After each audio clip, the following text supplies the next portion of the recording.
I'm super excited for this. I think that I'm a little bit starstruck.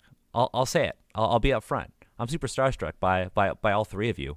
The contributions that you've all made to, not only like the discussion of Asian representation in pop culture, in gaming, in film, but also the fact that all of you are out here trying to educate people in your own way and leveraging your expertise and your skills, right? Many, like, I remember first seeing a certain Twitter thread about Mulan when Oh I my was God. when I was watching Mulan for the first time with my family. I had paid for it at Disney Plus. My Oh mom, my no. dad, my brother, my girlfriend, and we were all watching Mulan at my parents' house. And the Oh my entire God. time we were all like, "What the fuck is this?" Oh my God. Um, I'm sorry that you no, paid for that. I yeah, pirated it. no, it's okay. It's okay Yes, it's okay. because of that moment, I was distracted and turned to Twitter and immediately found your thread Oh my and God, that's so made it so. funny. So let's just say I paid $30 to watch a crap movie and then discover an amazing creator.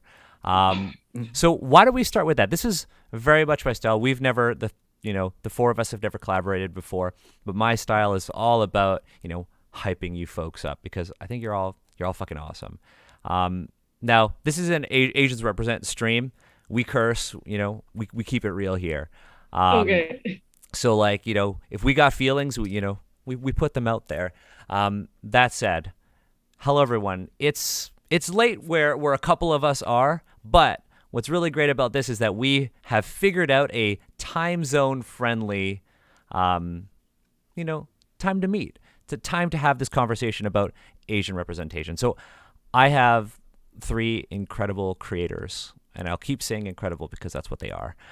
Three incredible creators here to kind of talk about Asian representation in media because that's something that has been kind of the talk of the town. There have been some incredible movies that have, come out this year and will be coming out with a lot of Asian people in it.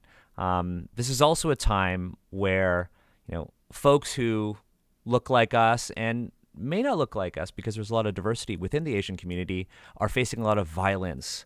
There's a lot of fear of Asians. And this is a really important time for us to kind of get together and talk about, our communities and how we can uplift our communities through our content and how media that we consume and the media that is produced with the intention of us buying into it can do it better.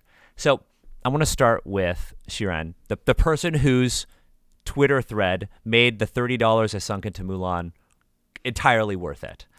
Was it though? Was I, it worth I think it was worth it. I think it was worth it because it? I learned a lot. I learned a lot because not only are you a masterful crafter of Twitter threads, but you are also a YouTuber because of your distaste for this one movie. Because of that movie, my God, I still can't believe how it happened. I was just like, I'm just Yeah. gonna throw this video up there, and then I forgot about it. And then like 3 days later, someone was like, "Hey, your video has like 100,000 views," and I was like, "What?" Yeah, what? And now it's got like over 2 million views, Yeah, which which is is just which is incredible. yeah, I that's mean, wild.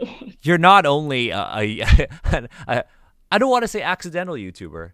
I am an Oh, accidental okay. YouTuber though. That's completely like it was a complete accident. I That's never was like I never had dreams of being like a YouTube commentator, like a YouTube commentary, like a commentary YouTuber. Like that was not ever one of my dreams, but I think somehow it just happened. I think the youths call it a react YouTuber. Is that what the youths call it? I don't know. Well, Um, I guess yeah, that first video was kind of a react, yeah, but I think it's more commentary. But I don't know. It's just yeah. I think it's a somehow, mix. You've yeah, got you somehow it produce. works. I wrote down that you produce fantastic videos on YouTube, basically about Chinese history and culture, and how you have some educational content there, you have some commentary, you have some reactions, but you're not only this accidental YouTube, you're also an author, and Yeah, you have a that was intentional. that one was intentional, not an accidental Yeah, author. that Um, one was like my intentional career. and you've got a YA novel coming out Mhm.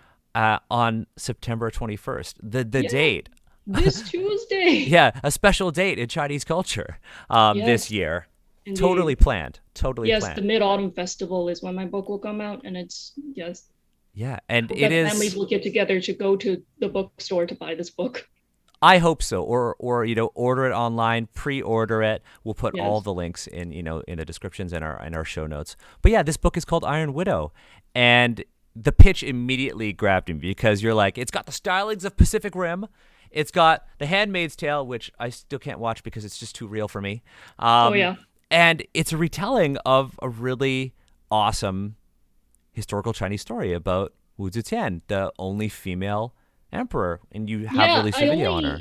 I only say The Handmaid's Tale because that's like the one female dystopia that Westerners know. But truly, it's actually I will cop it more. It's just like a gongdo drama, just like a Chinese harem drama. I mean, So like that's where my inspiration really comes from instead of The Handmaid's Tale. and the art that you've posted about that has been like, oh, I know exactly what this is tonally. I'm down. Uh, Oh I'm down. Now that said, we have two other people whose work have, really influenced me during this pandemic. It's content that I've really loved to watch while I'm working because I work from home now. I want to start with you, CJ, because you're the reason why this all started. You Oh, hey. DM'd me on Twitter. You're like, "Hey, you want to do something?" And I was like, "Oh yeah, it would, of course." And you're like, "Well, Shang-Chi's coming out in September. Do you want to time it around that?" And I said, "Okay," fully Right, yeah. knowing that I wasn't going to go to theaters to watch it. yeah, Uh, yeah. Well, back Right, then yeah. we didn't know if Shang-Chi was going to come Mhm. out digitally or in theaters, right? yeah, All right. yeah, Yeah. So yes, actually, this was supposed to be a Shang-Chi roundtable, so that's why all four of us are Chinese. And then like Mhm. the topic just kind of broadened. yeah. And you know what? Right. Here's the thing. Um, Mhm. we'll do introduction. We'll talk about the all of us being Chinese thing. But CJ, Mhm. thank you for putting all of this together, but also thank you for the Oh yeah, no content that you worries. make. You've got like two All incredible right. YouTube channels, Cool History Mhm. Bros, and Right. Don't Stop Thinking, amazing TTRPG channel. All right. Um, Yeah, thanks. I am just so happy that we're doing this because back in May when you reached out, you were like, "Hey, let's talk about Asian representation from the perspectives Mhm. of, in your words, Asians in Asia and Asians in Right. Yeah. America." Um, Mhm. and now this is happening, and Okay. Right. Yeah.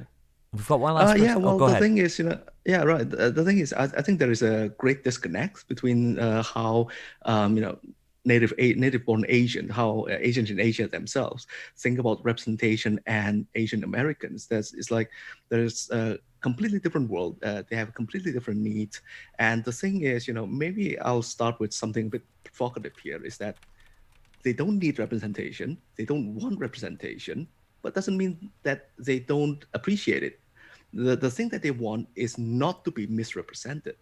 So that's a separate thing because Asian Americans want to be accepted in the US society, American society. The idea of representation is to show Asian Americans in a good light, in a way that they can assimilate within the American culture, the Western culture. But the people in Asia, they are proud of their own culture. Why do they need to be assimilated? And it's just a completely different need from different side of people. There is a bit of a connect. Those people who are in between, maybe first-gen migrants or people who work with Americans a lot, work in American company, or maybe who work in tourism, who accepts American tourists into their country.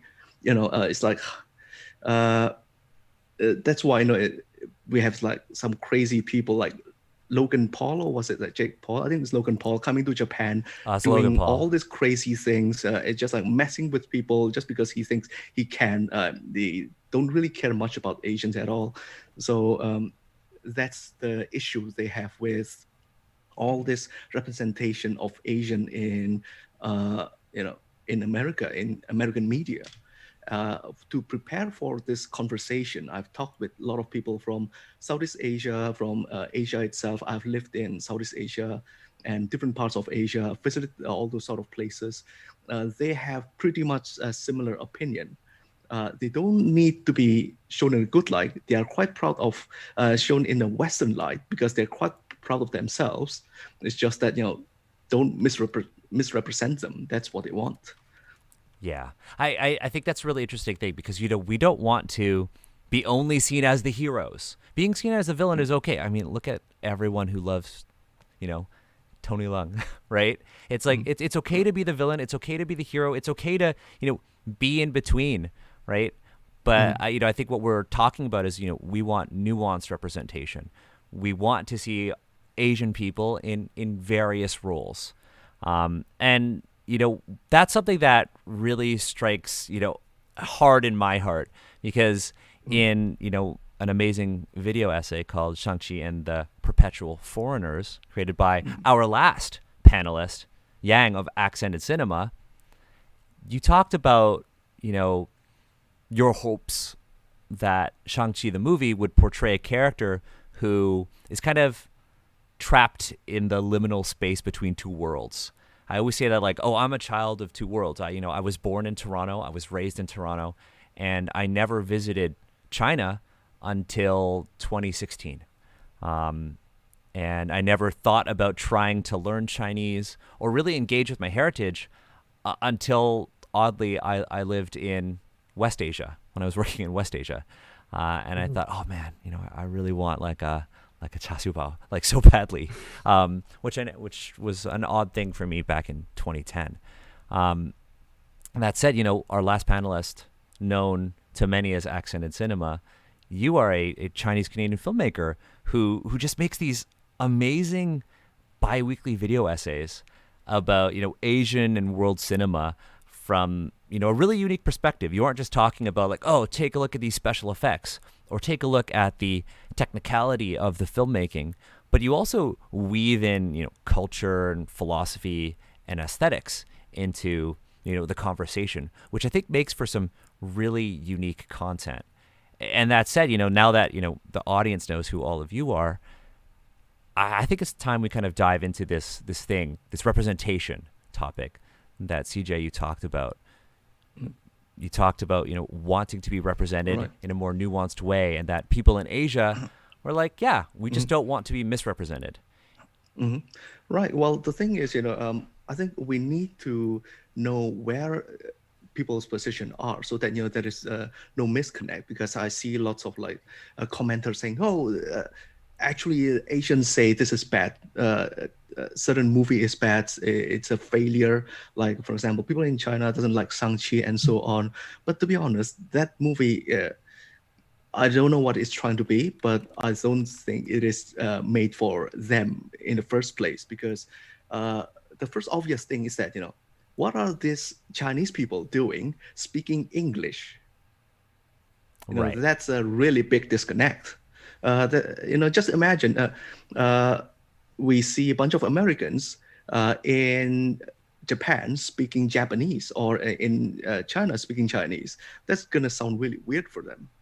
And I think it's just that it's easy for people in United States or in rest of America seeing that there is something foreign about this. It has a bit of like people are more sensitive to foreign elements. Just because there are just some Chinese elements, they think it's made for China.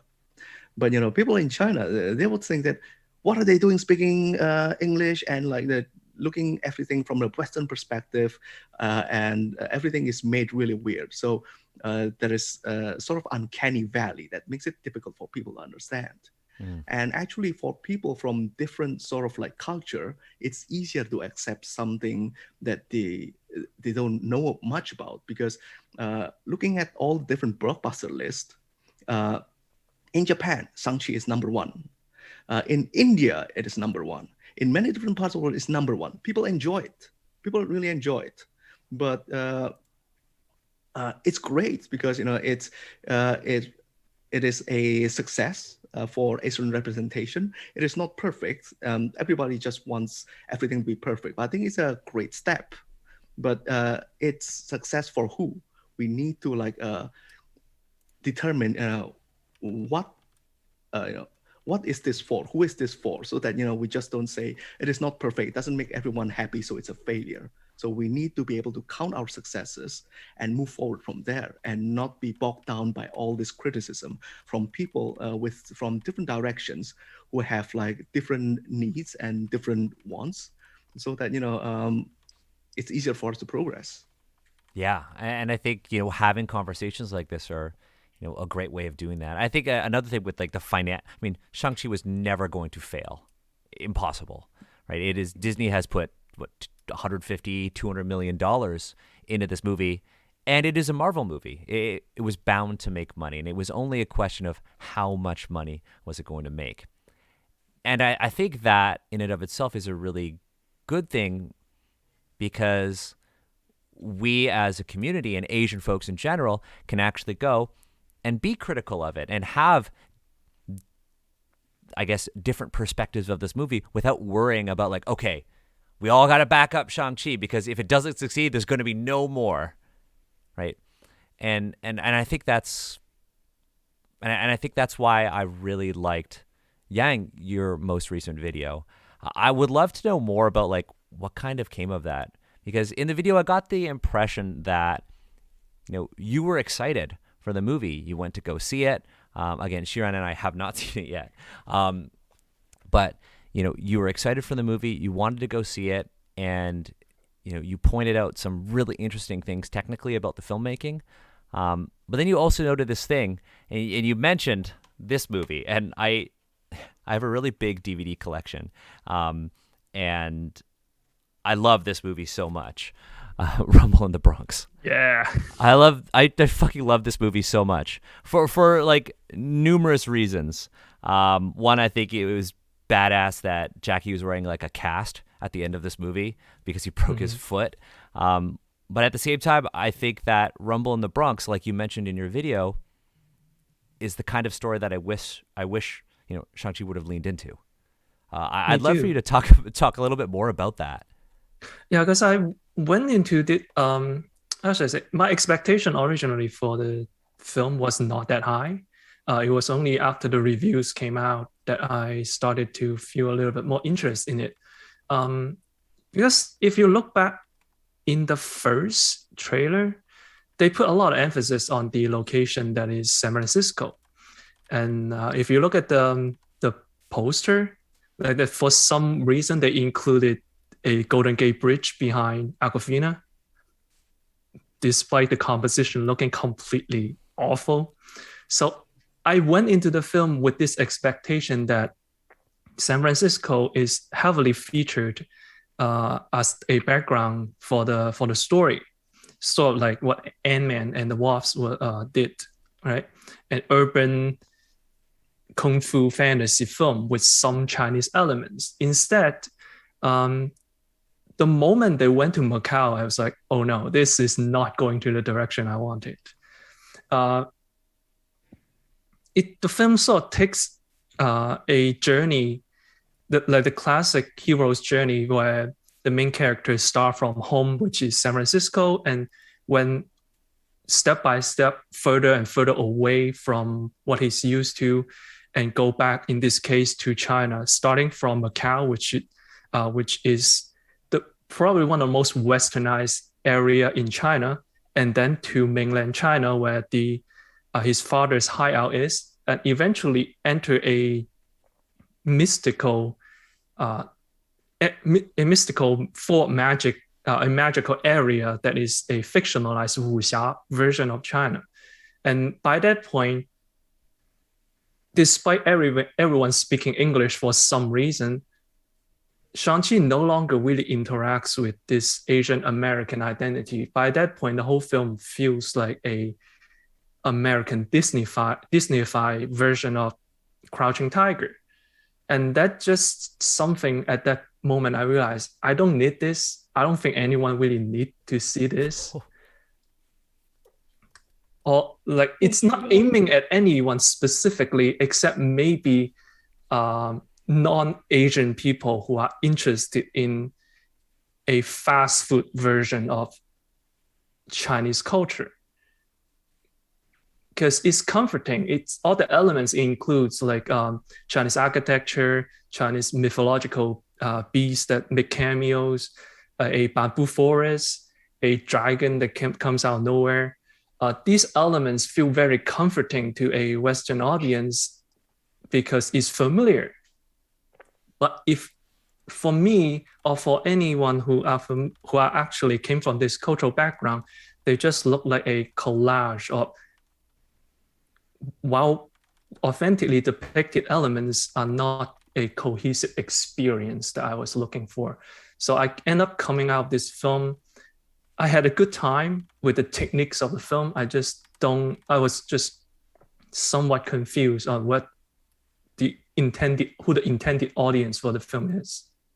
Yeah, I really want to talk about that, these signifiers of, in this case, Chinese culture and being Chinese. Right? They take a lot of, one of the things that really initially made me angry was when people were like, "Oh my God, Shang-Chi stole from Pokemon. It's a Ninetales." Yeah.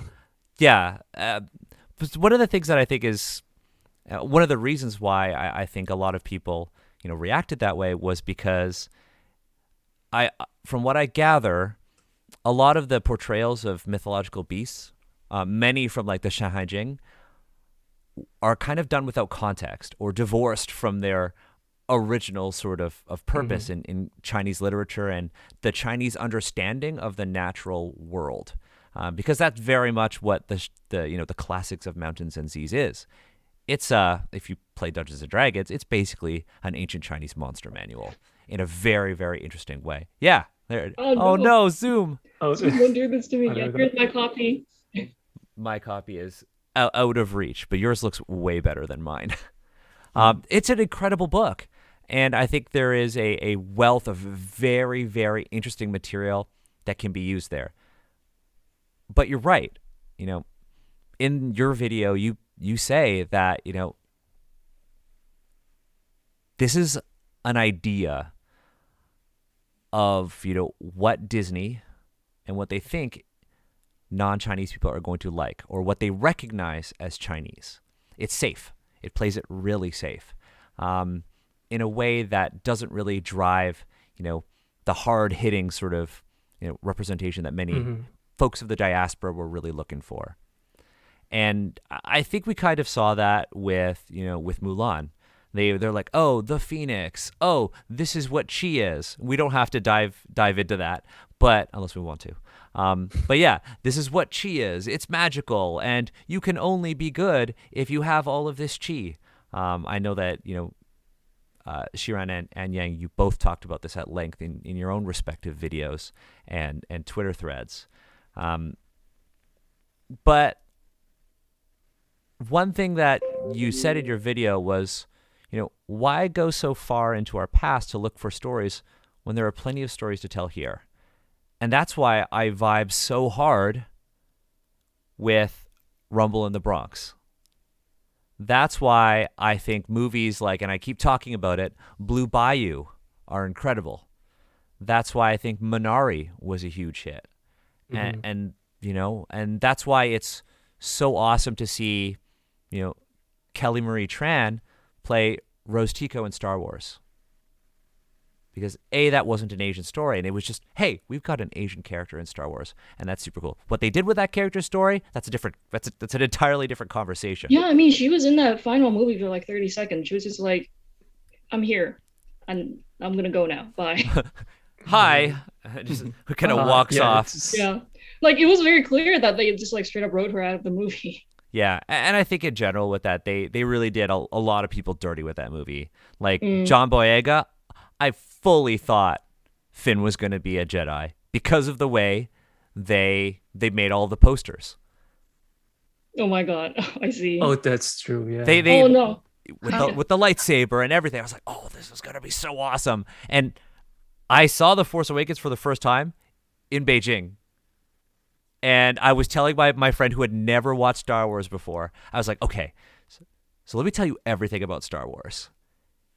And I think this character's going to be a Jedi.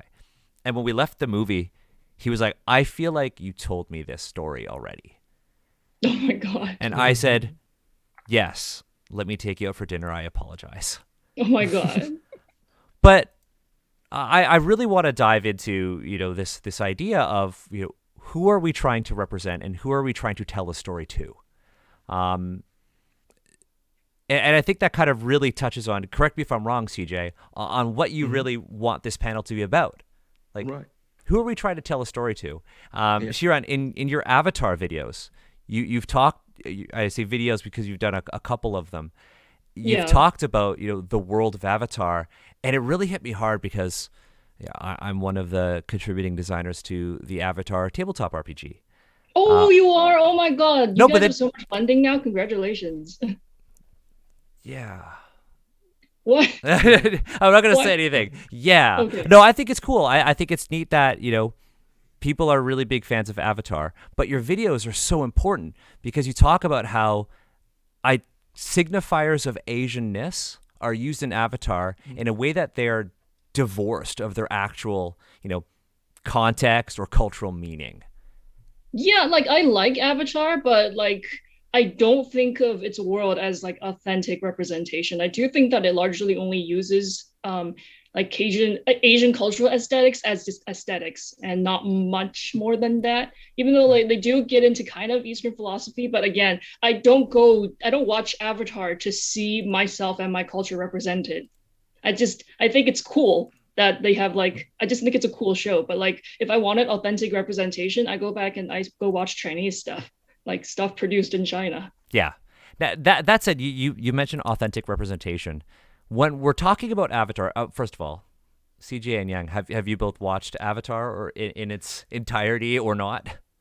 Yeah, I actually watched the first, the first series, the 3 seasons. I've seen that. The thing, what makes it really interesting is that, I think it is a great series for Asian American representation, so that they can be represented in a way that is acceptable.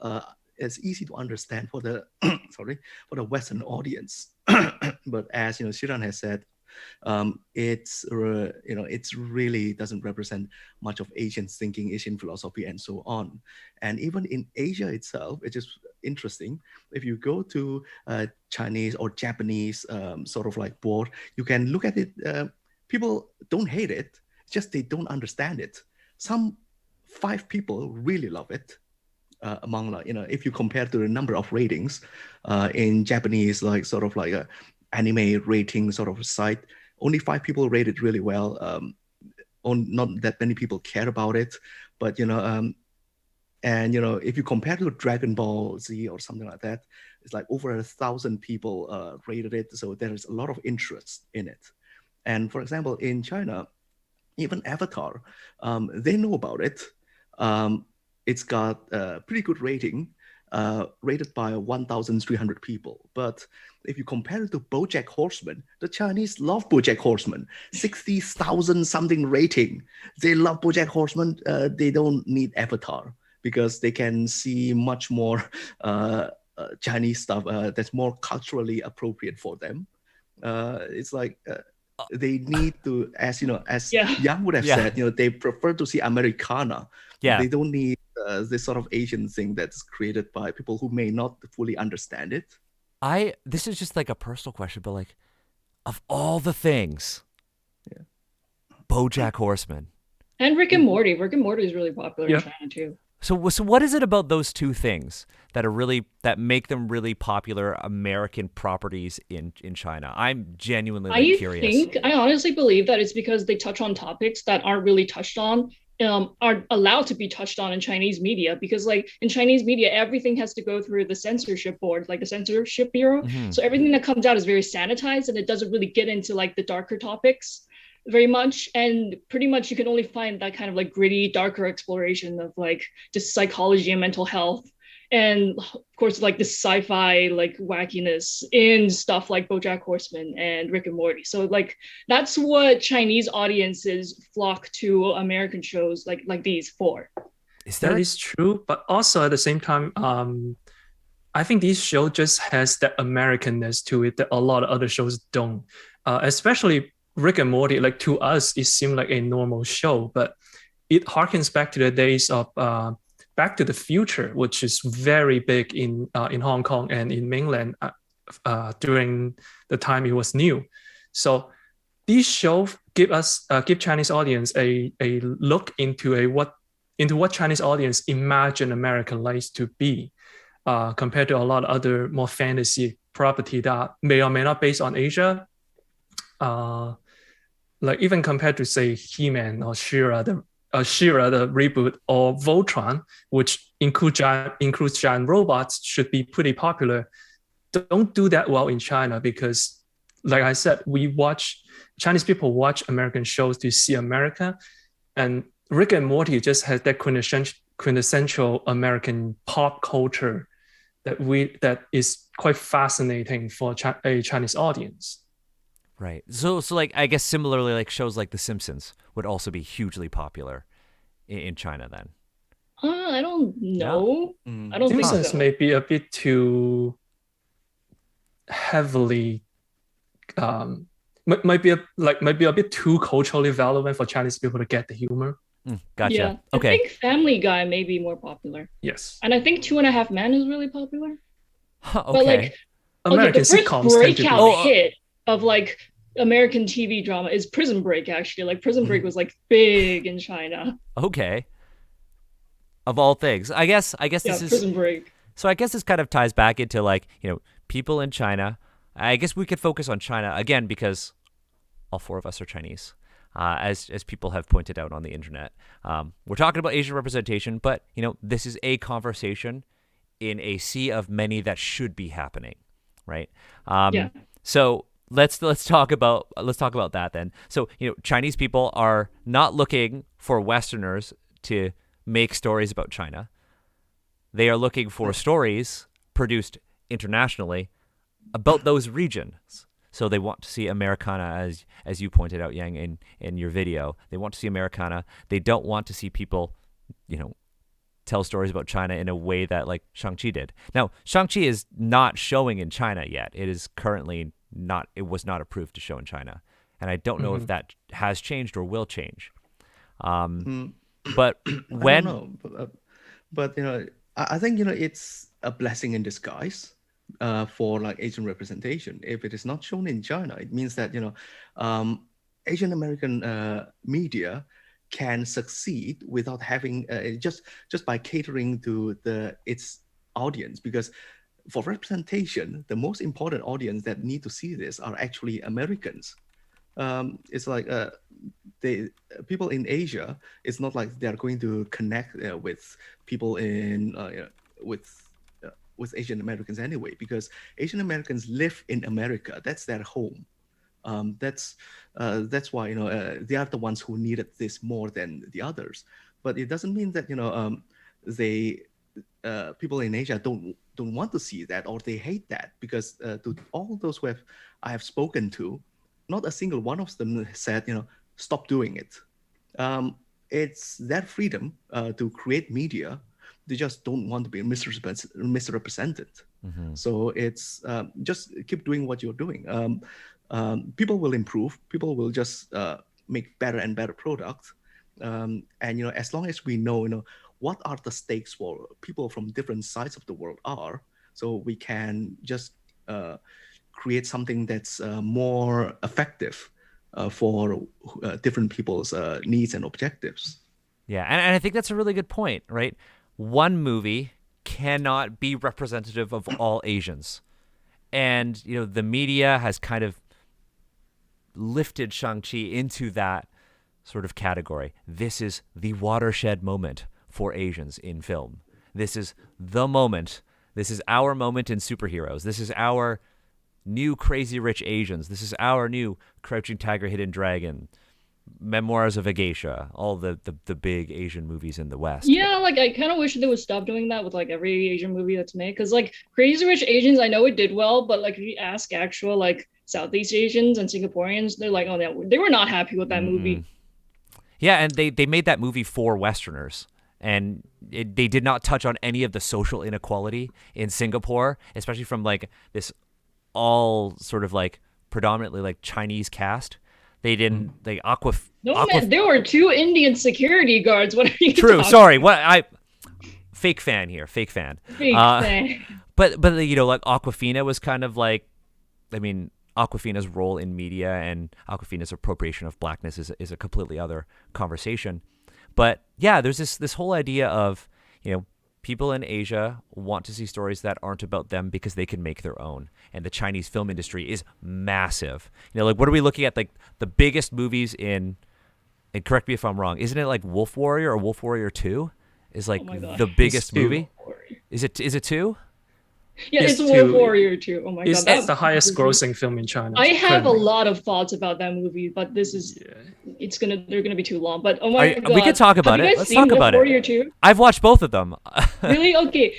I died laughing at the end of Wolf Warrior 2 because it's such like blatant propaganda. Like the way he goes through the whole like field of like troops just by like raising the Chinese flag. China. Like, What he I could screams not at. stop laughing when he just like raised the flag and then like all the like troops let him pass because he was raising the Chinese flag. It's just like I find it to be completely ridiculous, but I also think that China is allowed to make these kinds of movies. Like it made me feel like the kinds of movies, action movies that like America made in like the 80s or something, like where it's just Commando. Like, really blatant propaganda. And my opinion is just like, you know what, if this makes you happy, like whatever.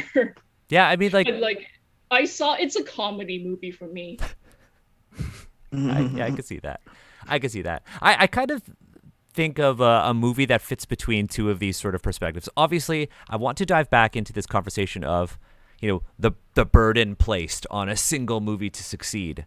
But there are also examples of movies that kind of transcend both audiences. Yang, in one of your movies, you talked about how initially you did not like Ip Man 4. And then after some thought, you said, wait, this is a solid movie in how it talks about racism. Ip Man, for me, was like a really cool movie because I got to see early, like not even early, Chinese racism has been going on since like, the late 19th century when Chinese people came to, North America. But like the parts where they are talking about racism towards Chinese people and how Chinese people can be racist as well, I thought was super powerful.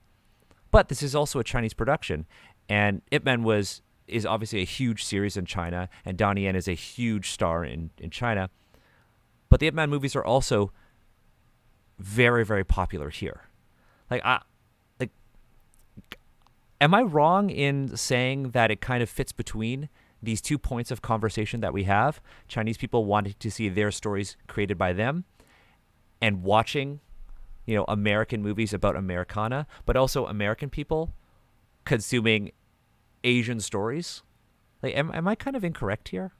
I think another example of a breakout movie, that an Asian movie that broke out in the West, is Kung Fu Hustler, and then just right, like Westerners love that movie too, and then it's well deserved. I think yeah. And Ip Man also makes me laugh because it's especially Ip Man 4 because the whole plot just like, I'm gonna take my son to San Francisco. He's gonna go to school there. Never mind. And that's Never mind. Yeah. Oh, yeah. Scott Adkins from Wolf Warrior 1. Yeah. He was just like, never mind, I'm not gonna do that anymore. Yeah. And I love Ip Man because he's like, he has no expression on his face when he's fighting ever. And I think that Westerners see that as just like, and I think Westerners, like, he fits the mold of like the really stoic like Chinese martial arts master, and he's just like doing all his martial arts while he just has no expression on his face. What were you gonna say, Yang? I completely agree too. Yeah. So the problem with these kind of transcendence movies, like movie transcends cultural barriers, is far, at least to me, like from my perspective, I think it's far easier for an American movie to transcend its border, to be seen by people outside of America than the reverse. American viewers just aren't very receptive to movies that are challenging in terms of like a cultural depiction. It's quite, especially with like say the J-horror trend back in the 2000s, where Hollywood felt the need to remake Japanese horror movies with a white cast speaking in English. and adapting. And even though some of the movies are very well done, where they took part of the Japanese culture and find a American equivalent so that the movie still makes sense, it ultimately is because the audience, or at least Hollywood, perceive that their audience are not interested in foreign media.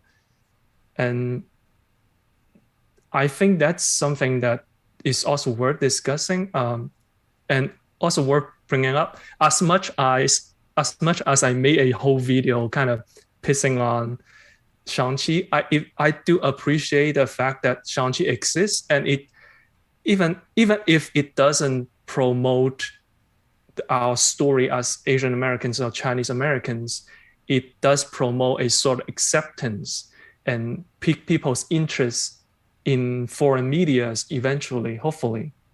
So that is one step forward for the whole communication between East and West. Yeah. So I guess your hope is that it encourages people to kind of dive into the filmography of Tony Leung and watch all of his incredible movies. Or just direct them to Lost Caution. Oh, that movie's awesome.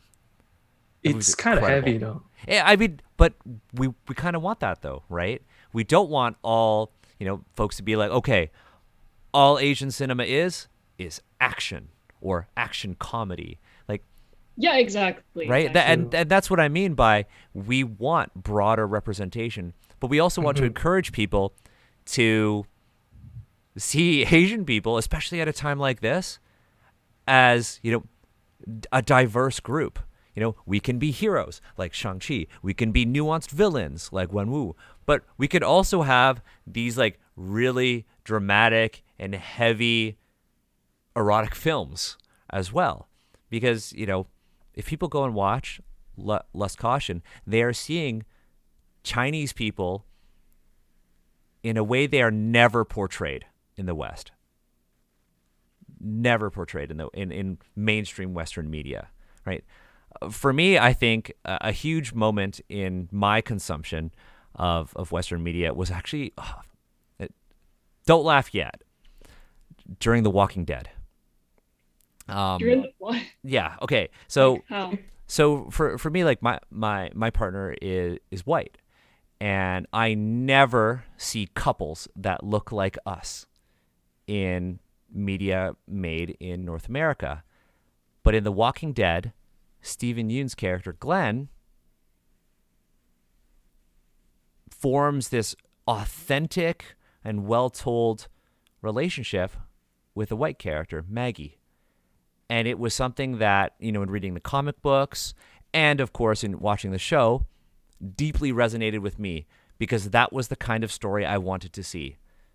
I can go and watch Chinese movies if I want to watch action films. I can go to watch Chinese movies if I want to watch, like what I think to be hilarious propaganda movies like Jackie Chan's 1911 or, like Wolf Warrior 2 or Wolf Warrior 1.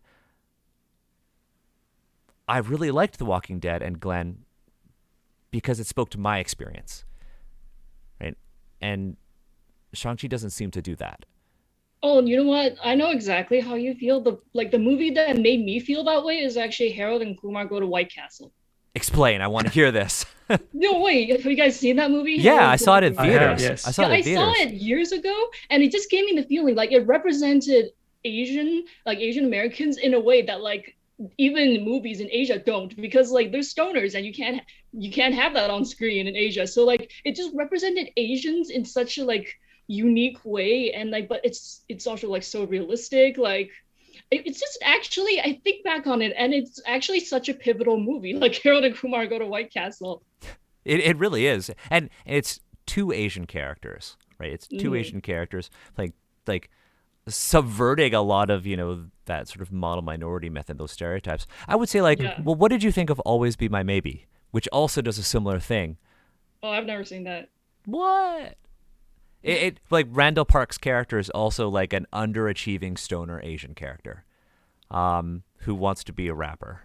Oh my gosh. It's a very good movie. I highly recommend it. I honestly liked that. I thought that movie to me was more impactful than like Crazy Rich Asians or any of the other big ones, because like, oh, I like this one so much so Yeah, that, Harold and Kumar was like definitely infinitely more impactful to me than Crazy Rich Asians, just because of like that's real representation. Like because their characters are so complex. Like they fall into some stereotypes, but then they're also like they break free of like so many expectations. And like I think that's a lot closer to how like many Asian Americans actually are. yeah, Because and like Asian that's Americans party hard. yeah, yeah. Can I add that Asian American is a very weird thing. People in Asia themselves think that Asian Americans are it's bizarre, completely bizarre, because there is no such thing as an Asian identity. They are different people. And that is when people say there is no melting pot in United States, I think they are wrong. There's a really big melting pot that's happening because, for example, in Philippines, there are like over 100 ethnicities. And when you go to United States, in the census box, there is just one Filipino. So everybody turned into Filipino. And in India, in even like Indian Americans, that's really weird because being Indian is more like a nationality. People from Punjab, people from Gujarat, they have different culture. Some different parts of India have their own language and even their own like movie industries, separate movie industries to cater to different audience. It's only quite recently they started like doing the pan-Indian cinema, where it appears in all different languages. So that's why sometimes when people from Asia look at Asians doing Asian thing, it is nothing that they could relate to. So, but in a way, it's brilliant because it's an different evolution of their culture. So they see how one culture can change in different places. This is also a thing. There are lots of like Southeast Asian Chinese, for example, but because they migrated at different time during the dynasties or different time period, so they brought in their older cultures and they evolved separately. Like for example, uh, Thai Chinese and Indonesian Chinese, not many of them can even speak Mandarin or write it because they have like assimilated more with the locals. And some of their practices are really superstitious. People in mainland China would think these people are crazy. They are like cultists. But when they're doing all the feng shui and stuff, because those things are a lot of them are banned in China for good reason because there are lots of like grifters and people who are cheaters, lying con men. But those sort of things are quite plentiful in Asia. Feng Shui, for example, in Hong Kong, because it was when it was still under British colony, Feng Shui was a really big thing. And how they perceive their culture and how they evolve are very different. And for example, also with wuxia novel, I think you really know a lot about this one, Daniel. Jin Yong, Yeah. he's the grandmaster of wuxia. But the thing is, a lot of his work is also influenced by English literature. Lots of Shakespearean sort of like influence and all that sort of stuff because he lives in a British colony. And Gulong, he's from Taiwan, because Taiwan is closer to Japan. It had more like Japanese mystery novel influence. So his wuxia is like wuxia noir, which is pretty cool. But he's mostly more like he's more focused on the prose rather than the actual plot, which he could be very verbose, but not much plot sometimes. But it's like I think even people in different parts of the world, even people in mainland China themselves, I think it would be good for them just to look at how the cultures are evolving throughout the rest of the world, because there is a bit of a like invisible minority in different parts of the world. Like in Japan, there are lots of Japanese, Brazilians, Yes. Japanese, Latin Americans that when they go to Japan, they feel a disconnect. They thought they're Japanese, but Japanese think they're really weird. Even for Koreans, uh, there are Koreans who are living in China, ethnic Koreans who go there. Sometimes they're treated very differently, like and there's the Goryeo Saram. They are the Soviet Koreans. They were brought to different parts of the USSR by Stalin or by whoever it is. And they have kind of developed a local, lots of like Soviet Korean culture. When they go to Korea, they feel left out sometimes. Right. So I think it would be good for people around the world just to know that, their cultures are evolving, and they can also evolve on different parts at different parts of the world. And I think that would be really cool for everyone to know that, even though we are all like Chinese here, we come from different parts of the world. Like my worldview are very different to a lot of you people. I'm sure your worldview are quite different to the rest. Yeah, we all live in. Three of us live in Canada right now, but we all live in very different parts of Canada, right? And the Chinese communities in each of our respective homes right now are all vastly different, like historically and like culturally right now. I think you touched on something that I wanted to talk about. And it was actually a question that we had about sort of the burdens placed on, movies like Shang-Chi as a way of like representing Asian Americans, right? And I want to talk about, the burdens of this term specifically, and the kind of erasure that could come of this, right? Because if you say this is an Asian American movie, what do you mean by that? Like, they mean like East Asian. Like when you hear that term, most of the time they mean East Asian. And then when you look at movies like Raya, because I know that you folks wanted to bring this up. When you look at Raya, and they were like, it's a Southeast Asian movie. Who are we gonna cast? No disrespect at all to the legend Daniel Day-Kim. Yeah, no, they casted so many. Like I'm pretty sure among the main cast, there were only 2 actual like Southeast Asians, and the rest were East Asian. And that is like a giant issue with the movie. I actually have a roundtable with a bunch of Southeast Asians coming out. I'm hosting that. And sick. Yeah. When is that happening? Oh my God. So we recorded all the different segments, and it has to be edited together. We're hoping to get it uploaded by November. It's so long, but yeah, Southeast Asians, they had a lot of issues with that movie, just because like, I do find it weird too that Disney was just like, oh, we're gonna lump 11 countries together into this one movie. Yeah, it's just like, oh yeah, go ahead. Sorry. In a way, Raya is like really shows how behind the curve Disney is in terms of this kind of representation and cultural sensitivity, because it pretty much is the same thing back in when Pocahontas was a thing, or like the OG 98 Mulan was a thing when the dominance of Hollywood was much stronger and people are less picky about these kind of thing, or like have no choice but to accept. But now we have a choice to accept this, and Disney is still doing the exact same thing to utilize exotic elements from a generalized region without the cultural context or without acknowledging where they actually are from specifically. It's increasingly problematic as time goes on.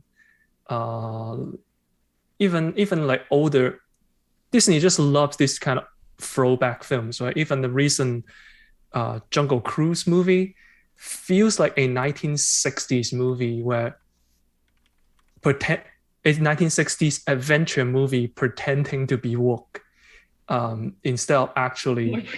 Wow. It has a gay character in it with a weird gay, with a scene where he comes out of the closet that can be easily edited out so it get a Chinese release. I'm not going to go into details, but Disney is doing exactly what they have been doing for the past 50 years because it works and people are watching it, but we are becoming increasingly more sensitive towards this kind of cultural eraser where it just lumps everyone into one single group. Yeah, it's almost like Disney is obsessed with profiting from nostalgia. Like, Jungle Well, I think Cruise. they're obsessed with like looking. I think they're obsessed with expanding their princess line and being like, oh, here is our Southeast Asian princess, and I feel like they're gonna reach their claws toward Africa next because like that's the only is that the only continent? No, no, they're reaching their claws toward South America next. I'm sorry. Wait, did What they? was the Is there a movie coming out for that?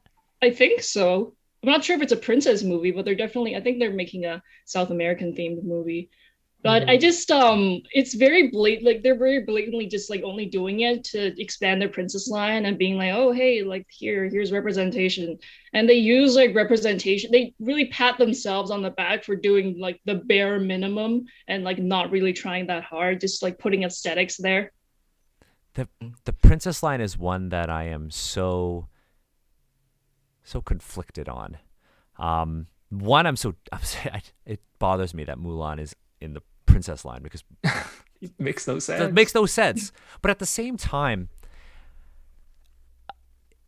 Mulan being there, I remember when I was younger, like my younger cousins, Mulan being in the Princess line was so huge for them because they could get a Chinese doll, they could Mhm. see a Chinese character, like on all of this marketing. So like I'm so torn because of like, yeah, Mulan does not belong there. But also, like CJ, you said, Mhm. is it right to be this critical and negative? Or should we Mhm. be having these conversations and pushing for something better? So I want to ask all three of you this. We've talked about how these like sort of like labels, these broad sweeping labels, Asian American, uh, East Asian or Asian, um, can result in a lot of erasure, of cultures and inequalities. Right? We saw that with Crazy Rich Asians, with the economic disparities. You see it in education, but also like Shang-Chi and how it portrays what China is and what China, what Marvel fans should think of China and Chinese characters. What is the solution then? What is the solution to remedying the effects of these broad sweeping terms, or remedying the burden placed on actors like Simu Liu or Aquafina in representing entire demographics and histories and cultures? Like, what do we do? What is the I solution? think it would be a good idea, we start trying to label the intention to to express the intention of the media better. For example, who is this for? What is it representing? Or is it just, or just drop the whole representation marketing thing? It's just movies. If you are in, I think woke marketing is pretty bad because it means that you are only watching this film for its representation, for its social values, or it's trying to espouse, when often these companies are not really that sincere anyway. So might as well just make an entertainment movie. If you are represented by it, that would be great. And I think there is a bit of an issue with these large entertainment conglomerates trying to put in so many minorities at the same time. For example, the LGBT and for example, in Raya, the LGBT thing that's being hinted at by various media. When I saw that, it seemed really dangerous to me because Southeast Asia, Malaysia, and Indonesia are majority Muslim countries. They don't really welcome that sort of thing. Even the local sort of like people who are advocates for LGBT, that is a bit of an issue because they are being accused of perpetuating foreign culture, even though originally in those places they have the local Banchi culture and all that sort of stuff. The third gender and so on is being stamped out by different religions and even modernization, westernization, and now they are trying to push all this sort of like values in. It's a form of cultural colonialization. Different places have different ways of negotiating uh, their gender expression or their sort of like place in the society. For example, in the our names labeled. We have the he, she, or they, something like that, and it doesn't mean anything to people with Chinese background because they only had one pronoun. That's ta. That's it. And it was only Western literature coming into China when they have to like start to translate he or she into writing. They started to add the woman radical in front of ta. That's how foreign culture are like changing it. Now it's trying to change it again. It's like give it a break. Let people manage it themselves, because there is a gender difference only in family relationship. Elder brother, Ge, and elder sister, Jie. It only makes sense in relation to the family. So they need to be able to negotiate this in terms of the family, how their gender identity, how their sexuality is placed in the context of the family. And this is also how research done, in like Taiwan, because Taiwan has legalized like gay marriage. What changes the conversation is how they frame it within the context of the family. It is how they are going to be accepted in the family and so on. Different people, if you just use this sort of Western like talking point, they're not just gonna gaijin smash things into like LGBT acceptance. Let people sort things out their own way. If they want to help, talk to the people, help the people, empower them, rather than just like coming in, just telling them what to do. It's just going to mess everybody's day. Right. So I guess kind of to kind of simply summarize what you said, the solution to kind of this harm that we're speaking about in terms of like, movies like Shang-Chi or like broad sweeping categories, or the expectation that a panel like this, we're all Chinese. Like there is nothing inherently wrong about that.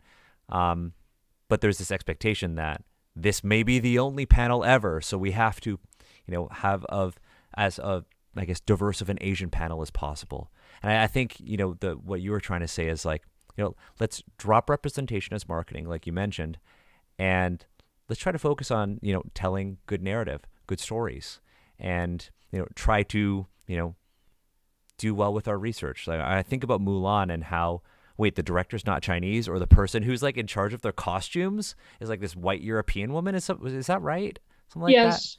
And like she was sent on a field trip to China to like research the costumes of the era. Yeah. And then actually this is something interesting, but after watching Mulan 2020, and then I went and watched the 2009 production of Mulan by China, and then suddenly like even the first frame, the costume just made me feel so much more comfortable.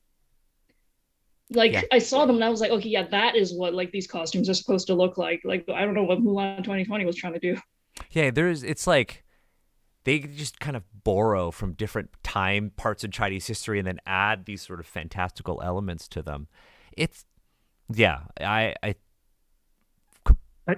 think Disney will quickly realize that what the problem is, because Mulan bombed so hard and Shang-Chi is not even showing in China yet.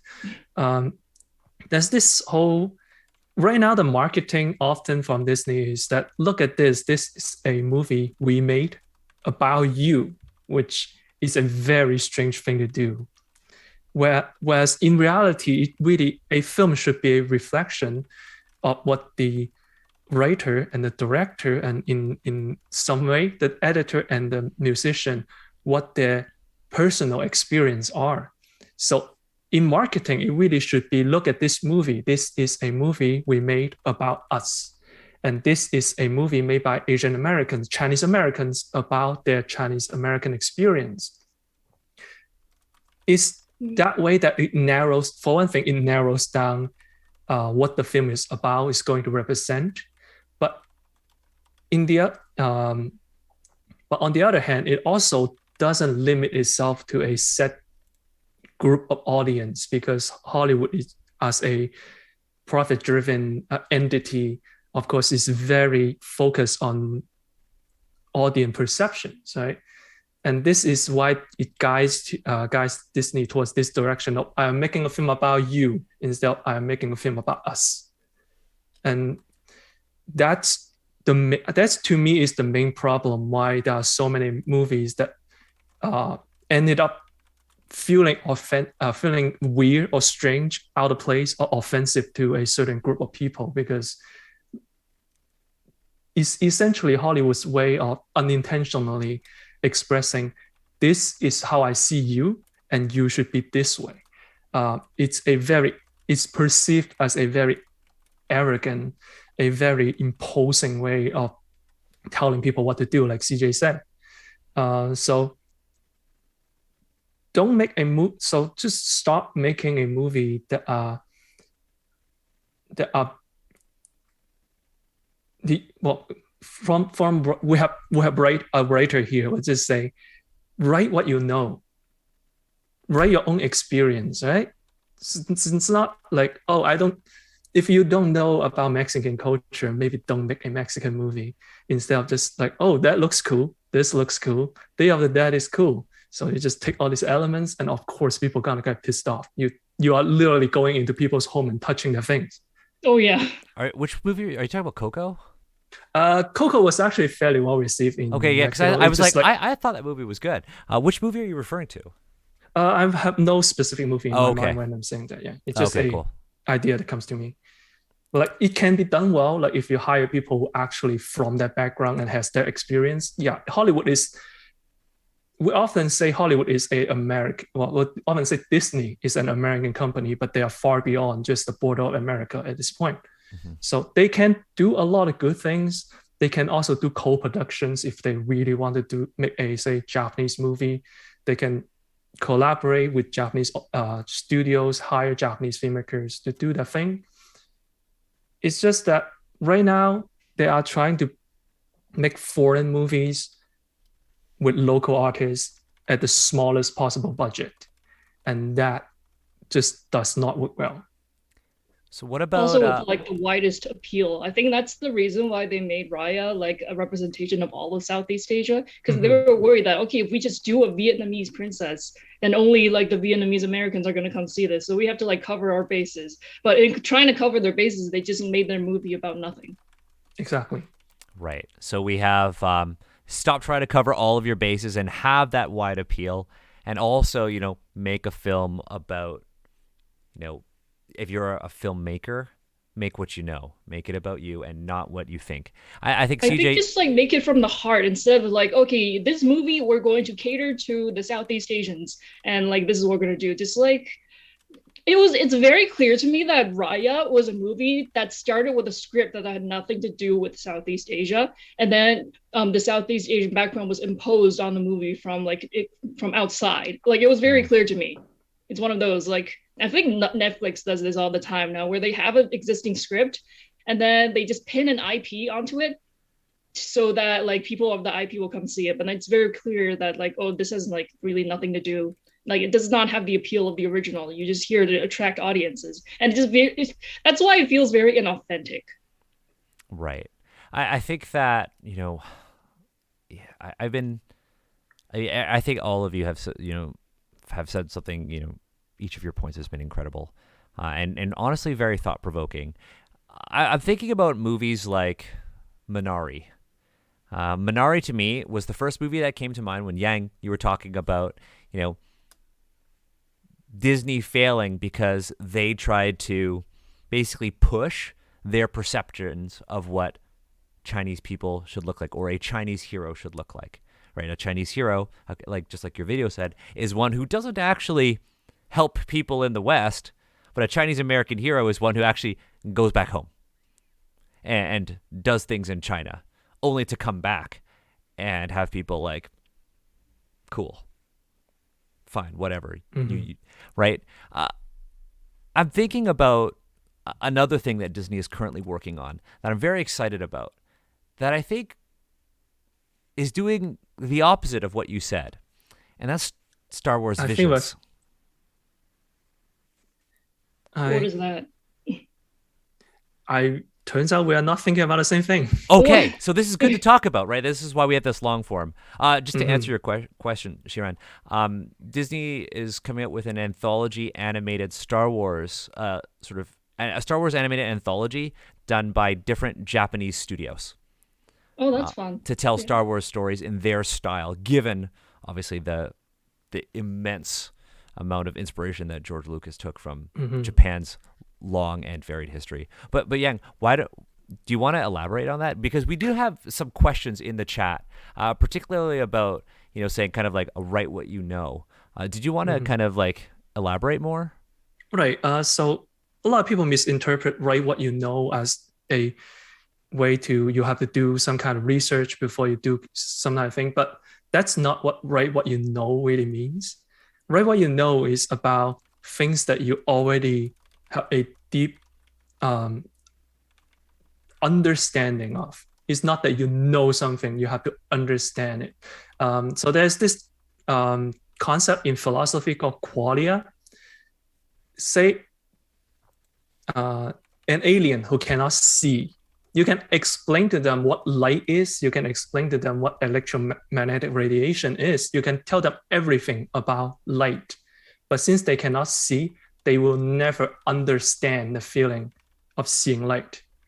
The same thing is people who grew up in certain culture has this qualia about the culture that they deeply understand, that if you are not from this culture, you will never understand, or you will only have a surface level reproduction of it. Right? So if you want to write something, make sure that you know it, how it feels, because film and pretty much all form of art is at the end of the day an emotionally driven discipline. If you don't have if you don't feel it, you can reproduce that emotion behind your art, and it will come out very hollow. I think yeah, go ahead. Sorry, CJ. Right, yeah, this reminds me of that new film that's really rising in China. It's called Hi Mom, or Ni Hao Li Lian Ying. That's really incredible. It's competing against Wolf Warrior 2. It's climbing up the blockbuster ranking. It is about, to be honest, it's really an isekai film where this woman is and her mother, they're hit by a truck. And, oh my god, literally? Is this the one where she travels back in time? That's right. Yeah, that's right. Okay. That's the one.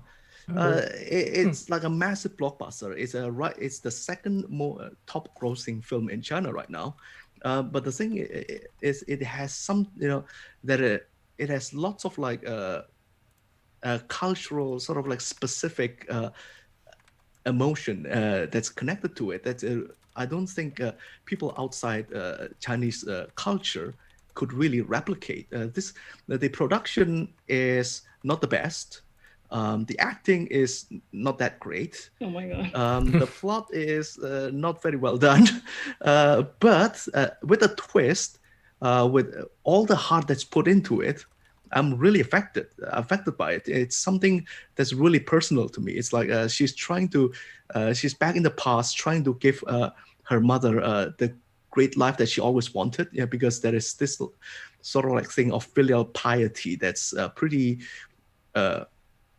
specific to East Asian culture.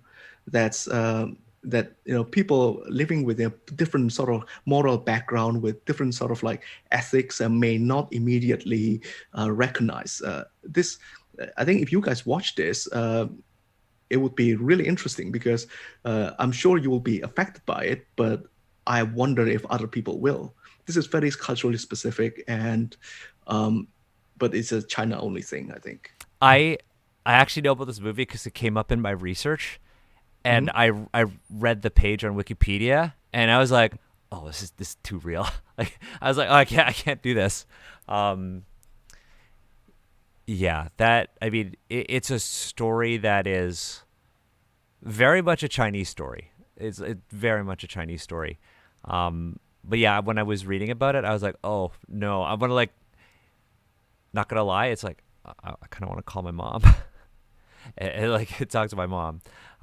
It's that kind of movie. But Yang, I want to go back to you, because you kind of started all of this by saying, you've pointed out like a critical thing here that Shiran, you've mentioned with Mulan, and it's this: write what you know doesn't mean write what you've done a lot of research on. it doesn't mean write what you know because Disney has sent you on a field trip to China to do some research. Yeah. It's, what you have experienced, what you have felt. And I think that's why so many people might vibe with the beginning of Shang-Chi. Me too, yeah. Because that's what the directors and the actors have felt. And then when it goes into this like whole wuxia, xinxia thing, that's where that disconnect is created. Am I correct in that's what you mean? That's exactly how I felt about Shang-Chi. Like it started, it feels, well, for one thing, it feels like an indie film, which is right on my alley. But also just seeing Shang-Chi going to karaoke, hanging out with friends, and being talked down to by the parents, well, by Katie's parents, by some elders, right? Senpais. There's just this feeling that I know the writer knows exactly what that feeling is. Yeah. Like there are moments in the film where the writers experience of these scenarios of being an outsider, of not knowing your own Chinese name, these kind of little small plot points shine through the crack. Like at that moment, I know because the writer is also a Chinese person, third generation immigrant. Don't quote me on that.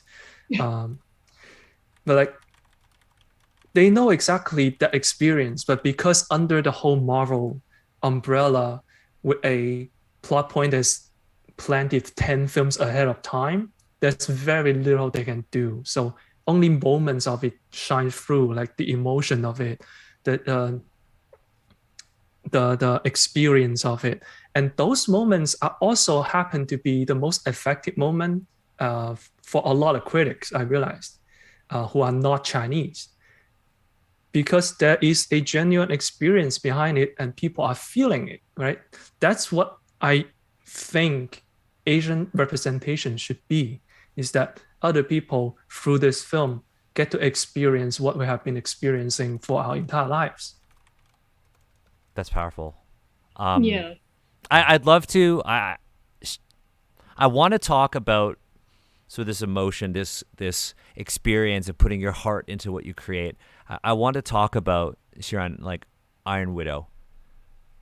Where are you in that story, and what kind of got you to write that? Because I think we could talk about other creators, we could talk about where things have gone wrong and what they should be doing, but we've got one right here. Yeah. 2 days. Iron Widow. 2 days your thing comes out. And Is I it know 2 days? Oh it's my 2 god. days. Well, okay. Oh my god. Time zones. It's 2 Okay, time days zones, because right. it's past midnight. It's the 19th in Toronto. Oh my god, that's wild. But okay, Iron Widow for sure. I didn't write the book meaning for it to be like just meaning for it to be like this piece of like literature that's supposed to be representation of like all Chinese.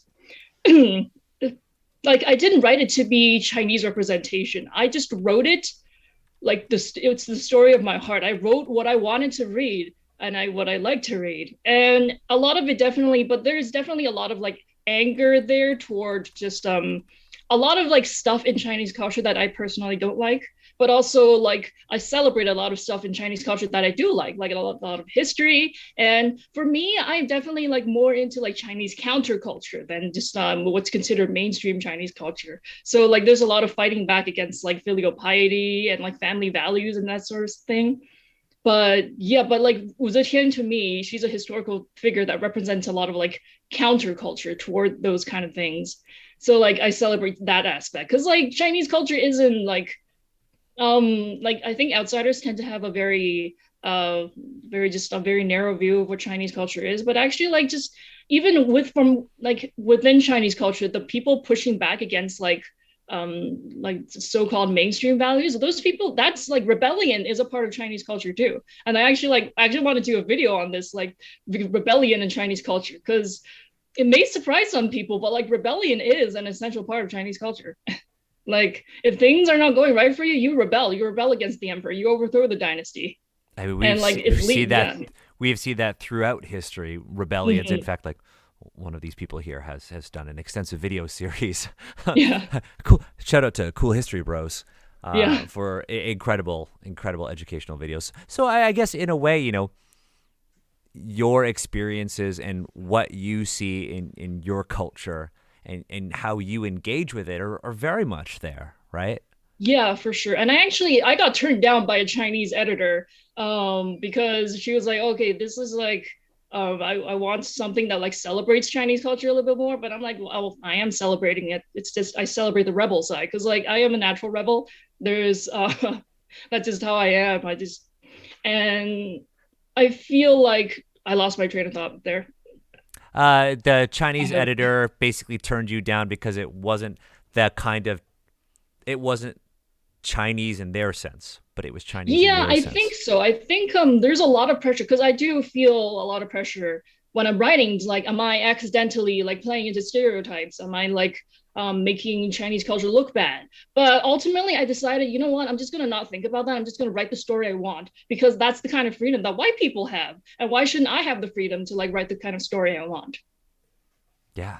Yeah, absolutely. I'm so hyped to get this book because And it's funny though, because I actually had to put a disclaimer at the beginning of my book that was like, please do not expect like representation of actual history or culture in this. It's science fiction. But if you want to know about like the real Empress Wu, I did a two-parter series that goes into really comprehensive detail on her actual life. But like that's Iron awesome. Widow is strictly science fiction. It's just like a wild story with like it doesn't exclusively have influences from Chinese culture. Like a lot of it, it's like influenced by anime too. Yeah, you've got the whole like the mecha genre Yeah, there. the mecha genre. I'm It's a feminist take on the mecha genre. I'm very excited about this. Super excited. I would love to honestly in the future, have you on Asians Represent just to talk about that. Oh yeah, I'm awesome. fascinated. Honestly, the rest of you too. Like all of your work is individually so distinct and so impactful on how I engage with my culture and how I kind of think of myself as an Asian person in this space because we all kind of like fall into this. This is something I see in tabletop gaming all the time, and Asians Represent is the biggest Asian tabletop gaming podcast, and it's wild that we were the first show to ever be acknowledged for an Annie Award, which is the biggest show in award for tabletop gaming. Not once, but Yo, like twice. We got it. We got gold yesterday. We didn't even realize it was happening. Honestly, we were like, we won what? But the thing That's is, like, one of the criticisms that we get with the show is that like, you are not, you're not getting every single Asian, and that very purposeful wording. You aren't getting every single Asian, and we're trying, but at the same time, we cannot be the only show to do this. We cannot be the only people having these discussions. So, like all of you said, Shang-Chi is a big step forward. It shows that Asian presences on screen and Asian creators behind the camera can produce something that can make enormous amounts of money. And I know like the amount of money is very relative given that we're in a pandemic right now, but it is still number one in the theaters. It is still ahead of the Ryan Reynolds led Free Guy. I hope so. But Yeah. ultimately, though, I just don't trust Disney. Like when the Shang-Chi trailers first came out, people like just mentioned me all the time, like being like, "Oh my God, are you excited for this? Can you talk about this?" And I have always had like I was like I am cautiously like expecting. I don't have any opinions on this right now. I don't trust Disney, so we'll see when this movie comes out. And even now, I don't really have an opinion on Shang-Chi because I haven't seen it. But all I know is that like a lot of my diaspora friends, they really liked it, but I also see that I hear from you guys that like maybe the first gen immigrants or like source land people they're not really vibing with it. So I'm gonna go and make my own judgment. But also I feel that it's perfectly valid for a movie to just be made by diaspora for diaspora. Like you don't need the acknowledgement of source land viewers to make it valid. Because like source land viewers, they have a completely different experience than diaspora people. Yeah, Like they absolutely. don't like this is okay. I actually want to bring up like the cheap how issue. Like back like I a was few gonna bring years that back, up. I think there was a controversy about this white girl who wore a cheap how to prom, Hmm. and then people like people from like Sourceland China, they didn't really see what the big deal with, and then with it, and then a lot of people use like their words to against the Asian like the Chinese Americans who did have a problem with it. And I feel like you can't really compare those opinions because like people from China, they don't know what it's like to be a minority in a country. And so they're just like, oh, she's wearing a qipao, cool. But then in America, as a Chinese person, like you could wear a qipao and you go out on the street and you get made fun of by for being like too foreign. So you have to consider like the differences in perspectives, and you can't use I feel like there's this notion that like sourceland Chinese people are the real Chinese people and their opinions automatically like validate or invalidate a piece of media. And I don't really think that we should use like their like opinions as the gold standard. Like it's fine for Shang-Chi to just appeal to diaspora. Yeah, and I think that's why. why. Oh, sorry. Go ahead, Yang. Sorry, that's what I was hoping Shang-Chi would be from the beginning. Is a film for diasporas and second, third generation immigrants, and instead of a movie that try to appeal to everyone who have vastly different experience in life, right? Yeah, but you don't think that it did a good job of like being a movie for diaspora? No, I don't think so. I like it Okay. because I like it not because it has Asians in it. I like it because it's a decently well-made Marvel movie.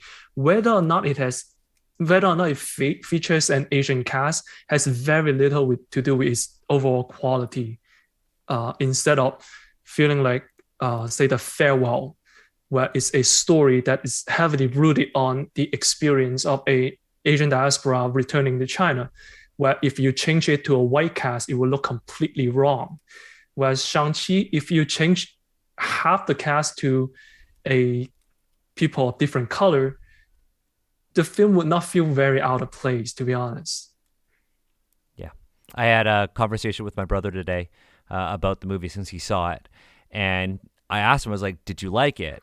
And my brother is very easily amused by like these movies. He's like, I go in to enjoy the movie. I got a ticket for day one, and I'm gonna go watch it. And I was like, awesome. Let me know. I'm waiting the 45 days. And I asked him, I was like, well, how was it? And he said, it's kind of meh. And his words exactly, and these are like fresh in my mind as of like 6 hours ago. He said, if this movie did not have the whole Asian representation sort of marketing or lens behind it, he's like, I'm pretty sure that people would not like it as much. He said I'm pretty sure that it would fall into the sort of the Captain Marvel sort of tier of beloved Marvel movies.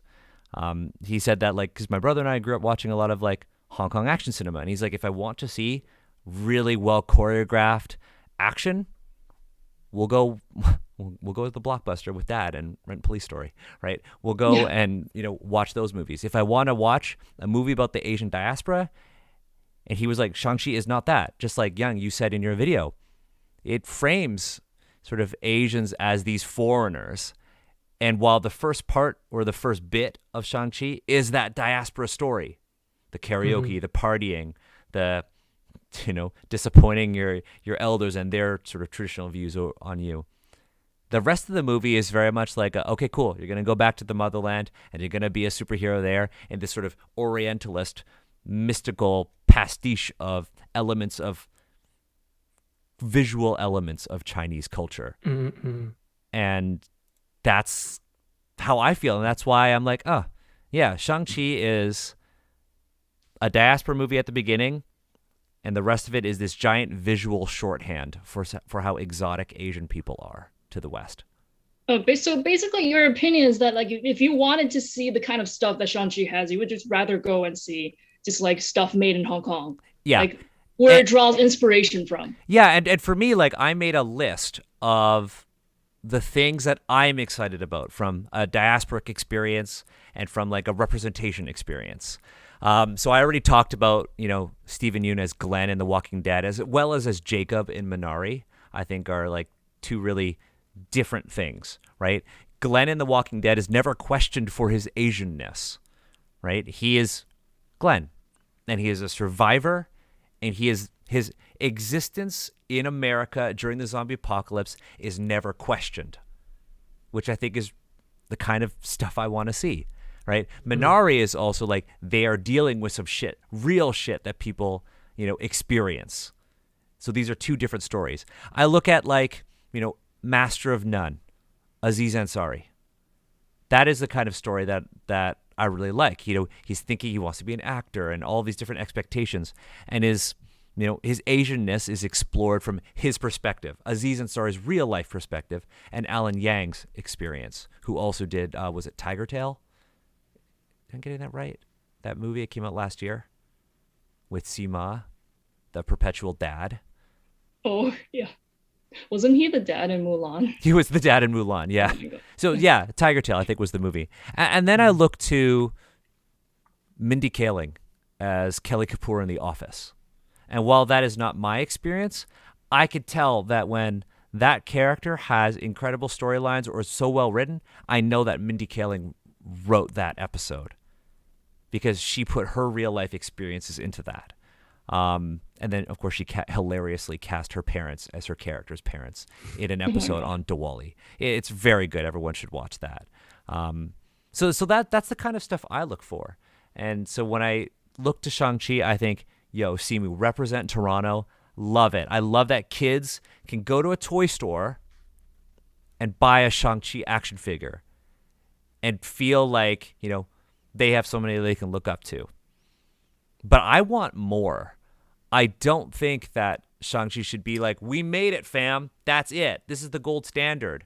I think that... Yeah, like this is the problem I have with Hollywood. Just, I think once they find like their one Asian actor, they use like 5 Asian actors and everything. And especially like Awkwafina is such a big offender of this. Like they just stick her in everything. Like, oh, we need a funny Asian woman. Like, there we go, Awkwafina here. But like they're like, I think they're snubbing. I just know that there are so many like aspiring Asian actors in Hollywood trying to get roles, but instead they just want to give it to that one big name and cast her in everything. Yeah, and I don't think that is very fair or productive. Like, you need more diversity. And Hollywood is just like, okay, diversity is enough if we just have like one person of this cultural background. Like, that's our person there. Yeah, it's like the John Cho effect, because that was John Cho for so long. Yeah, that was John Cho. He was in everything. I'm like, oh, you need an Asian guy? There's John Cho. Yeah.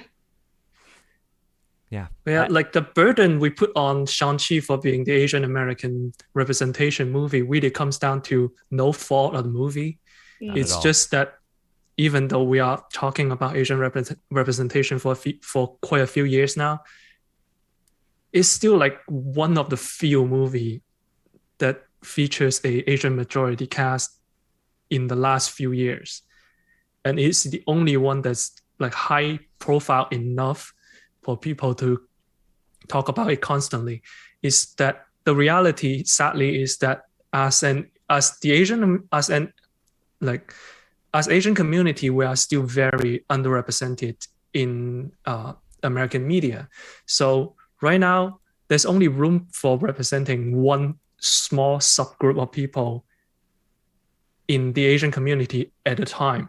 This problem hopefully will sort itself out as interest in minority culture grew and there are more films made about us, so that we don't just have this is the whole Asian representation thing, but this is a Chinese representation, this is Southeast Asian, this is Vietnamese, this is Filipino.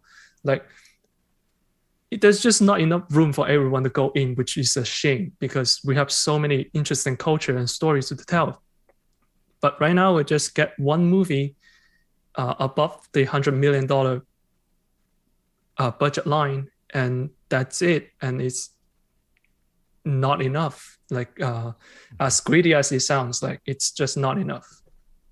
Yeah, absolutely. I don't think it's greedy. I just think I do fault. I guess I don't fault the movie, but I definitely fault the marketing team for being like, oh my god, this is like Chinese, like, no, Asian representation, guys. Like, if you are Asian, you have to come see this movie because otherwise, like, this is the only movie. Like, you have to come see this. And yeah, I really don't like this kind of like representation marketing either, because I think as long as you make a good story, and it like resonates emotionally, people will like watch it regardless. Because like just think of anime. Anime never advertises itself as, oh, this is representation of Japanese culture. And but like, and so there's so many anime that are just popular because they're good and people like resonate with it. And but still, I think that like if you watch an anime, even if you've been watching anime for like 10 years, you shouldn't call yourself an expert on Japanese culture in any way. Like I'm a giant anime fan. I would never think that like I could go to Japan and know what's going on. And so I think just like make good stories and give opportunities to people that you think that like there's a lot of like gatekeeping in these big media companies. Like just like for myself, Iron Widow was rejected by every single American publisher it got sent to. So it's actually being published by a Canadian publisher and being pushed into America. And now my pre-order numbers are just like through the roof. Just I have like 5 figures in pre-order numbers, and it's just like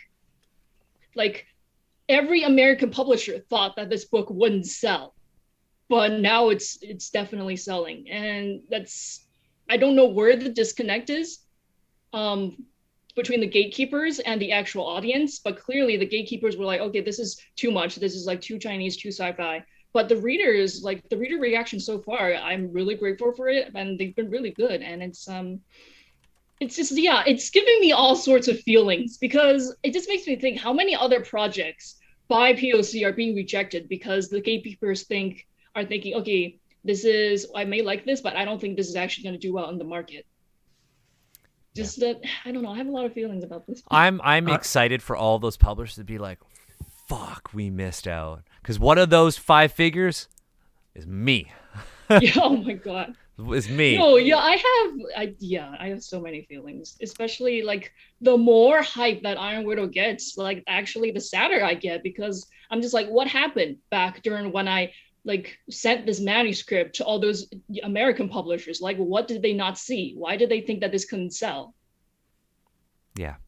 And I you know what? And that's where I think that's one of the positives of Shang-Chi. For all of the, the critique, and I think this is we're not haters, right? I think we're all haters of the Mulan movie, but we're not haters. No, but okay. Oh, and I think when it comes to stuff produced by big companies like Disney, we're like we need to criticize them, because like they're always gonna make money, and if you don't like if you don't criticize them properly, then they're just gonna coast, and we don't want them to coast. We want them to do better. And like exactly. Disney doesn't need us to coddle them. Like, of course, like we should be more we should have like more leeway with our criticism with like small indie projects, but this is Disney. They don't need us to be soft on them. Exactly. So, yeah, we should like critique it however we want, because like, and now they can see that an action movie with a male Asian hero, it could definitely make money. So hopefully that will make them open their doors up to more Asian creators. Or it could go the opposite, and it's just a million Shang-Chi movies, and they're all like that. Yeah, the casting will be and everything. Yeah, it could hopefully be. That will not happen. Yeah, like I would love to see the Agents of Atlas. I would love to see like international Asian superheroes working together and working with non-Asian characters. I would fucking love to see that. And I think one of the big things about Shang-Chi's success is that on one end, yes, it does. Disney is like, aha, it fits the mold. Big CGI battle, heart-wrenching story, well-choreographed, high-budget action. Let's just keep doing that because it makes money. But other studios may be like, okay, Asian movies are doing well. There is clearly a hunger for this, and this will do well. Let's take chances on people. Let's give opportunities to others. Yes. So, and I think the success and the fact that Shang-Chi could not have failed in and of itself is an advantage, because we can all criticize it without being like, oh no, this was our only chance. No, it's going to succeed no matter what. Let's be critical, like you said, Shiran, right? Let's be critical, because that is how we take it to the next level. Exactly. Like, we don't need to be soft on Disney ever. And that said, I'm going to put this out into the universe right now. I'll put this out into the universe. When they go and they'll be like, we want to make an Iron Widow movie. I, Daniel Kwan, would like to be an extra oh my God. in that movie. I mean, who knows? I actually do have a film agent, and she was like, I don't know if we're ever gonna get like a live action deal with this, but we'll see about like an an animated adaptation maybe. But personally, me, I'm just like I don't really care for like I don't really care about getting an adaptation because I think it's fine. And It's like what every single writer says. yeah, really, no, every single writer, I think they want the adaptation, but also they're scared about what could happen to it. No, like that's what every successful writer says. Oh, Stephen King, what's his name? I'm blanking out, but like that's a lot of successful writers don't like adaptations, just because they have a image in their mind, and it's not a film image. But yeah, exactly. Yeah. So I am indifferent toward this. If it happens, it'll be great, but I'm not gonna like. It's Yeah. not one of my ultimate life goals to have an adaptation of. But as I, fans, I we write still books look for a forward to it. reason. Yeah, like, we're- don't do filmmaking for a reason. I mean, we're here regardless, right? And the Yeah. community is here for CJ and Yang as well, because you two also make incredible content. Like, I know I'm all about like uplifting like the community, my peers, everyone else. Like, we're all here together, right? We're all on our own journeys. This scarcity mindset that they were trying to give us, like, no, we all need to be trying to tell our own stories, right? And this is how we, put these emotional, heartfelt, make what you know stories out there into the world, right? And that said, we're running out of time, so I want to make sure we all have you folks have plenty of time to talk about what you've got going on and where people can find you on the internet and continue this conversation. I'm so hyped for the Southeast Asian panel that you've got coming out November times. November maybe. I'm hyped that more conversations are happening and that conversations are going to continue. Right. So if folks want to continue the conversation with you or learn from you in the conversations that they have with others, let's go on the overlay. We're going to go counterclockwise because we haven't heard from you in a while, CJ, the person who made this all happen. CJ, where can people find you on the internet, and what have you got going on right now that you want to talk about? Well, I still have my channel going on. I have a project that I can't disclose yet, but what I'm trying to do with my channel is to bridge the gap. Even though people read about like Asian history, Chinese history, Japanese history in the West, all the English works on it are very limited because there is a massive amount of literature that's not been translated into English yet. It's just insane. So the way they learn about all these different Asian histories are very different than the way they learn it in Asia itself. And different parts of Asia learn it quite differently too.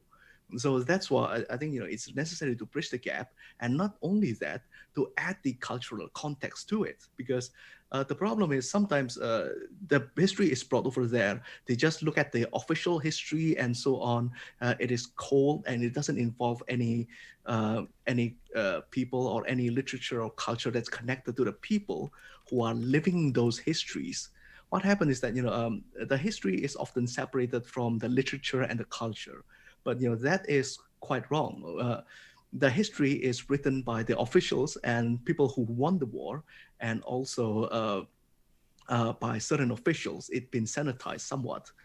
It's missing a lot of story from the small people and how people feel about it. That's usually buried pretty deep within literatures and cultures and folk stories itself. So we don't know much about how the people feel. We just think about often in the West, we just know that this empire attacked another empire, but how do the people who are sent to war feel? There's lots of missing stories. Even in like Western history itself, the 100-Year War, that's a very stupid war. It's at that time, England was conquered by the Normans, so the English people are forced to attack French by French-speaking nobles, the royal house, because they are fighting over their fief in France. So we are just thinking that oh well, that happens. That's why the English hate the French. But what do the people actually feel being sent by French people to fight other French people in battles that they don't really care about? So there are lots of missing context within Western history too, and there's also a lot of missing context in a lot of Asian history. So I want to bridge the gap, but I'm just one person. I'm looking at it from one perspective. I'm adding like Western point of view, Asian point of view, and other Asian point of view. For example, if the history is connected between China and Japan and things like that, there are lots of like interaction between all these different countries, China and Vietnam, that is missing in all these histories. It's as if like, if there's nobody to hear the tree fall in the forest, does it make a sound? I'm trying to create this sound so that, Asia itself is interconnected. Its connection doesn't only happen when it is observed by the West. So I'm trying to tell a story from a different perspective. I think you're definitely, succeeding. I think the videos you make are super accessible in their animated format. I love them. I think, bridging that gap between like, history, culture, but also acknowledging that, yes, history, that the very famous saying, history is written by, the victors. I think is an important thing to acknowledge, especially, given that if we're talking about Asian history, Asian history and Chinese history in particular is just so nuanced. I spent like 7 years in grad school and still don't even consider myself an expert because there are so many stories to tell and so many different perspectives on a single take. Also, the 100 Years' War wasn't even 100 years, which is like... Wait, did you go to grad school for Chinese history? Chinese archaeology. Oh my God. Ooh. Oh my God. Yeah. Yo, most you probably know more than me. No, not at all. Not at all. So my expertise is in ceramics. Oh my God. Yeah, and so what I see ceramics in like movies, I'm like, no, like for me, I worked in Zhejiang province, and I was on a team that discovered like the kind of like and where it was investigating the origins of rice agriculture globally, like where rice, why. When I would talk to people about my research at the time, I was like, oh yes, I'm trying to figure out why Chinese people eat rice, and that was my work in grad school. Oh my God. I would do a grad school program like that, but I'm like not built for academia. I'm not either. That's why I left. Oh my. I'm not either. But like I learned a lot there. But that said, it's not about me. CJ, you've got 2 incredible YouTube channels that people need to go watch. Cool History Bros and Don't Stop Thinking. Channels and everything like that will be in the description and in the show notes. Of course, we have, we'll share social media links and everything like that. Y'all are awesome. So next, Yang, Accented Cinema. What have you got going on? What do you do?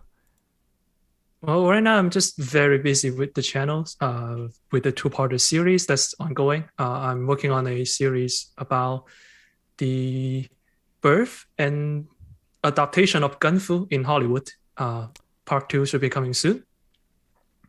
Don't expect history from my channel. I'm probably the least qualified person about history in this podcast. No joke, I actually... in an exam about 3 kingdoms, I actually wrote Wu Kingdom on the map for 3 times just so I can get one of them correct. Oh, that's a vibe. Anyway, so I did not know that Shuan's in the South. That's like their main thing. I also don't remember how to roll the Chinese characters. Oh, okay. You know what? That's valid. I don't either. Okay, so I am a I'm a film school graduate.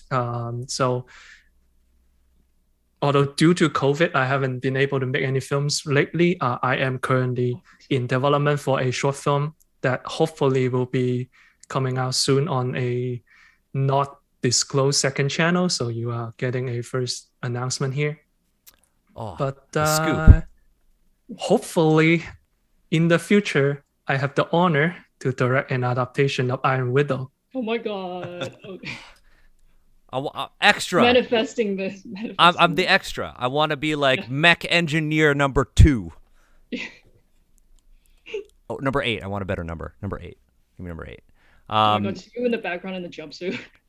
I want the jumpsuit. I'm just want to have a hammer, maybe just like I'm banging on something with this hammer. Yeah. Consider that my audition. To both the creator of the IP and potentially the future director. Yeah, Accented Cinema, Yang, I'm super excited. You make some quality videos. They are, I would say, you know, when you say like, I don't know history, I would disagree. Because, you know, you talk about the history of genres like gun fu. You talk about how people are portrayed in media. That is history. Like, Yeah, film history is that is history. That is a part of our culture, and you were out there documenting, you know, how our cultures and how they are captured and portrayed in film have changed. So you are very much, you know, a historian, an academic, an educator. Thank you. So I think I can't wait to see what you do next because I love Kung Fu. I unironically really like the movie Equilibrium. It had I actually watched it last night for research, and it aged remarkably well. A lot better than I was remembering. Yeah. It is. When I first saw that movie when I was much younger, I was like, "What?" The movies, yeah. The Kung Fu genre is very important to me, so I can't wait to see this new thing you're putting out. And then the last person here, Shiren.